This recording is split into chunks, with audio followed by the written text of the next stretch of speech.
Hey, welcome to Critically Disdained. Taking Back Sunday has released their new record, 152, or 152, however you'd like to pronounce it. The name is actually a reference to an exit number in North Carolina and has been included in all of the covers and artwork since their debut album, Tell All Your Friends. In a quote from Adam Lazzara to Tone Deaf, he said, "I grew up in a small town, so to go to shows you'd have to drive an hour and a half to 2 hours, and that exit was kind of halfway from where we lived to where we were headed. And we would meet there, and we'd stop there, and we'd just have a lot of memories there." Now, this record is an unusually first-rate departure from the sound most fans would be familiar with, but despite coming out with a more polished sound than previous records, it does not feel uncomfortable or painful to hear a more mature sound from the band. The instrumentation is not as aggressively fast as past releases. However, Adam's vocals are still as raw as ever, which brings a very nice familiarity piece to the record. Now, oftentimes when a band changes it up too drastically, it becomes unfamiliar and very uncomfortable, but Taking Back Sunday's evolution feels natural and is a welcome adjustment. Real fast, before we continue, if you end up liking this review, please remember to like and subscribe. Now, let's get into the songs. Amphetamine Smiles is the first song on the record, and it gives us a nice build-up for the harder songs that come later.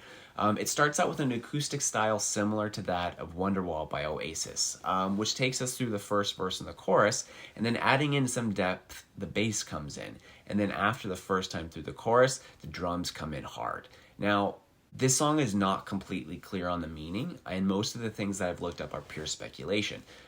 Now, to me, it sounds like two close friends that have been through a lot and are wanting to save each other from their destructive behavior. But before they can do that, it's necessary for them to get their own issues under control. Specifically, in this song, it seems to be talking about substance abuse.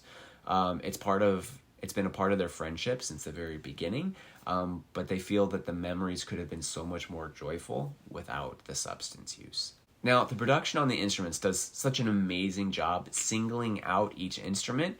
The listener does not have to work hard to focus in on the different parts, which is excellent because then each part of the band can be highlighted without having to do excessive solos, and it does their musicianship justice. The bass line on the song So Old drives so strong through the whole track, and the drum part is beastly. This song attacks getting old in a way that is different than other bands have been doing lately. Instead of reminiscing of old days and thinking about when we were young or being concerned about getting old, this song accepts the fact that it's inevitable that we will get old. We can't stop it. So it's asking for less of looking to the future and more of having love in the moment. Now, moving on to the song, The One. This song brings up a rather philosophical question. There was a time that some friends and I were discussing when it comes to relationships, is there the one or are there multiple ones? Is there that one person out there that is the perfect fit, or are there multiple possibilities of who could be a perfect match? Well, this song is definitely one-sided. Adam's vocal part clearly has decided that the person he's singing to is the one. He's let them into his head and he's let them into his heart because he's decided that they are the one. But unfortunately, his thoughts and feelings are not reciprocated. But he does go strong and straight through until the end, and his resolve cannot be jaded. He's decided that they're the one. Now, the vocal track on this is killer. Not only does Adam sing, but John Nolan also sings and does an amazing job singing his verse. Adam and John's voices complement each other so well. Adam has a more passionate, raw, and aggressive sounding voice, whereas John has a more melodic, kind, and gentle sounding voice, but together they balance each other well and do an amazing job. The song, Keep Going. It's a fun and fast song, and all of the parts work together so well, but it's the drums that really shine. The drums are fantastic over the whole record, but specifically on this track, I think they do the most fantastic job of showcasing the drumming. I Am the Only One Who Knows You, conceptually, is a heavy-hitting song. I think a lot of people know what it's like to feel that no one really knows you because no one else is inside your head. No one knows what you were thinking. Only you know what you think and how you feel. And sometimes it's hard because we all lose our innocence at some point, and we are the only ones that truly know ourselves the best. And this song expresses that pain and loneliness exceptionally well. quit trying. We need to be ourselves and stop trying to make people happy with what we say.